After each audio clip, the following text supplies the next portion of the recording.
Les amis, on commence l'actu blockchain et crypto. Bon, globalement, le marché est tout aussi chiant. Il est à peu près flat, il ne bouge pas, et quand il bouge, il a tendance à bouger légèrement à la baisse, histoire de bien faire chier tout le monde. Bref.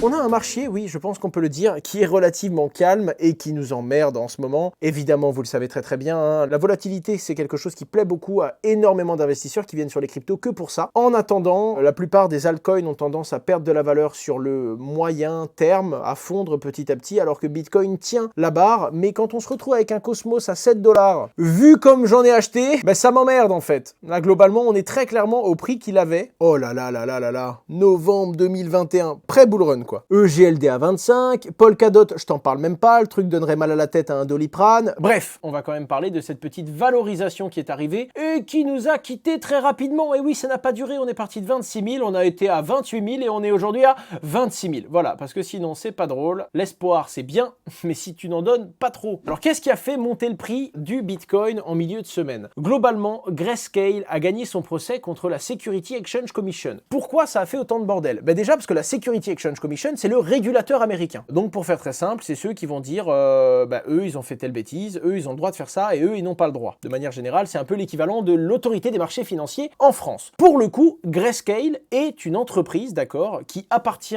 à Digital Currency Group, je vous le dis parce qu'on va en reparler après, et c'est une société qui avait un trust, le GBTC. Qu'est-ce qu'un trust? En gros, tu prends une société, tu fous des bitcoins dedans, imaginons 635 000 bitcoins à titre d'exemple, et les sociétés vont pouvoir acheter un morceau du trust. L'avantage, c'est que ça permet à plein de sociétés d'acheter l'équivalent de bitcoin en quelque sorte, mais tu valorises plein d'autres choses, il n'y a pas que la valeur des bitcoins. Et comme Digital Currency Group est une société qui allait très très mal après la faillite d'FTX, et qui est encore un petit peu sur la béquille, hein. Les gens ont paniqué et le GBTC s'est vraiment pété la gueule. Il y en a même certains qui pensaient qu'en achetant du GBTC, tu achetais du Bitcoin avec une décote parce qu'on avait une incertitude sur la santé finalement de Grayscale et de son groupe. Grayscale, Digital Currency Group, ont donc pris la décision de faire évoluer ce trust, hein, ce GBTC, en un ETF. Si tu sais pas ce que c'est un ETF, et si jamais tu as vraiment envie d'aller passer 25 minutes sur ma chaîne YouTube, j'explique que BlackRock a demandé un ETF Bitcoin et ça,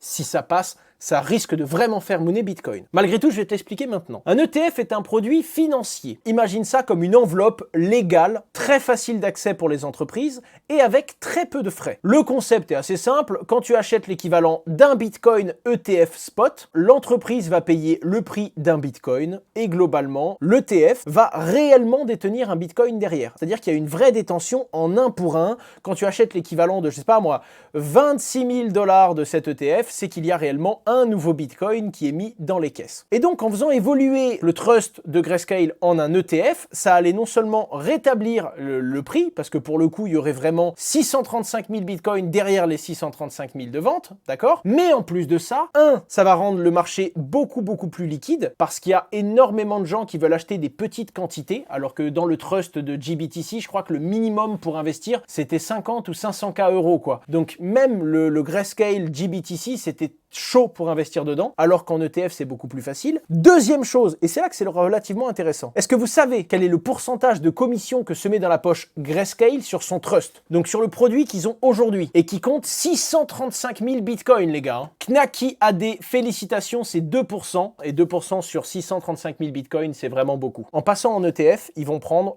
plus de 2 fois moins de commissions. Donc il y a plein de gens qui pourraient se dire pourquoi une société qui est en difficulté veut vraiment réduire ses revenus? La réalité, c'est qu'ils comptent très clairement surfer sur la vague des demandes ETF, que leur pari à eux, c'est qu'il va y avoir tellement plus d'entrées, vaut mieux avoir moins d'1%, mais sur quelque chose de beaucoup plus gros que 2% sur ce qu'ils ont actuellement. Pour vous donner à quel point cette institution financière pense réellement qu'on est à l'aube d'une entrée de flux massif sur les crypto-monnaies. Bref, le truc qui a rassuré tout l'écosystème et qui a renvoyé une bonne image, c'est que pour l'instant, la SEC, elle attaque plein de projets, elle attaque même Coinbase, elle attaque même plein de NFT actuellement en justice. Et là, on voit un acteur pur crypto, Grayscale. Pour vous donner un ordre d'idée, si BlackRock c'est une tornade, Grayscale c'est un paix dans la tornade, d'accord? Le truc est non significatif, il n'existe pas tellement c'est petit. Donc pour qu'un Grayscale ait eu gain de cause face à la SEC, le message est le suivant, la SEC, ce n'est pas la loi. Et les tribunaux peuvent totalement donner raison à un petit projet face aux régulateurs. Et donc c'est là qu'on voit que le sujet a commencé à prendre de l'ampleur et il est possible que la SEC n'ait pas le soutien du coup du régulateur. Alors attention, hein, l'ETF de Grayscale n'est pas encore arrivé. C'est juste que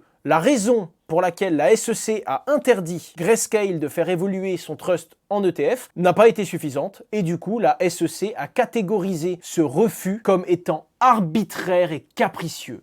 Et pour que les tribunaux disent que la SEC est capricieuse et arbitraire, autant vous dire que ça n'a pas dû leur faire plaisir d'entendre ça, quoi. Enfin bref, ça donne de très très bons signaux et ça donne beaucoup d'espoir quant à l'acceptation de certains ETF qui ont été demandés par BlackRock, WisdomTree, Fidelity, Invesco, ARK Invest, 21 Shares, VanEck. Bref, en tout cas, il y en a plein d'autres qui arrivent et là, autant vous dire que ça y est, c'est la course des institutions. Évidemment, en quelques secondes, quelques minutes, Bitcoin a mooné jusqu'à 28 000 $, mais c'était sans que la Security Exchange Commission annonce qu'elles allaient retarder la réponse pour avoir justement les ETF Bitcoin et que finalement elles voulaient 45 jours de plus, donc au moins jusqu'à mi-octobre pour répondre. Et là tout de suite ça a refroidi les marchés qui sont redescendus instantanément. Bref, pump and dump, les marchés sont vraiment à fleur de peau et suivent toutes les actualités pour faire monter ou pour faire descendre le prix, quoi.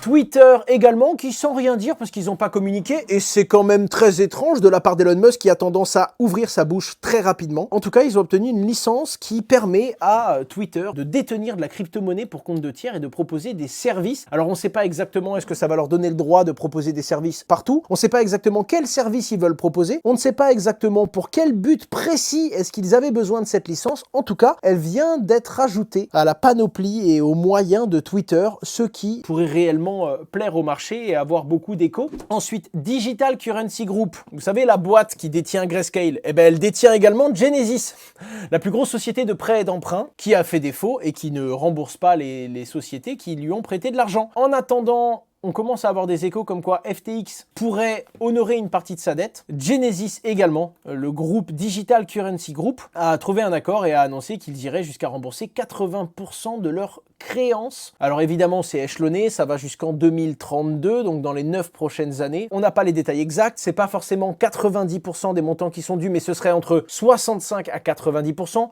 Je présume modulo ce qu'FTX va leur donner. Mais en tout cas, ça reste quand même plutôt encourageant dans le sens où les géants qui se sont pris les pieds dans le tapis et qui sont tombés en cascade à cause d'FTX, il se pourrait qu'une partie de ces fonds-là soit récupérée. C'est d'ailleurs une très très bonne nouvelle pour les utilisateurs d'un certain exchange qui était en gros litige avec Genesis. Je parle de Gemini. Dans les 3,4 milliards de créances, il y avait 765 millions à la plateforme Gemini. Les amis, on continue. Scandale FTX. 4 millions de pages ont été rajoutées, des pages de preuves qui ont été rajoutées à l'encontre de Sam Bankman-Fried par le gouvernement américain. Quelques semaines avant le début du procès, parce que je vous rappelle que le procès est dans 6 semaines. Les 4 millions de pages ont été rajoutées et les avocats d'FTX considèrent que c'est pour noyer la défense. Nous objectons face à cette production. Oui, je parle comme ça quand je parle comme un avocat, d'accord? En montant le... Ils parlent comme ça. Tous les avocats, vous avez jamais vu, ils sont comme ça la plupart du temps. Nous objectons avec... C'est des avocats italiens.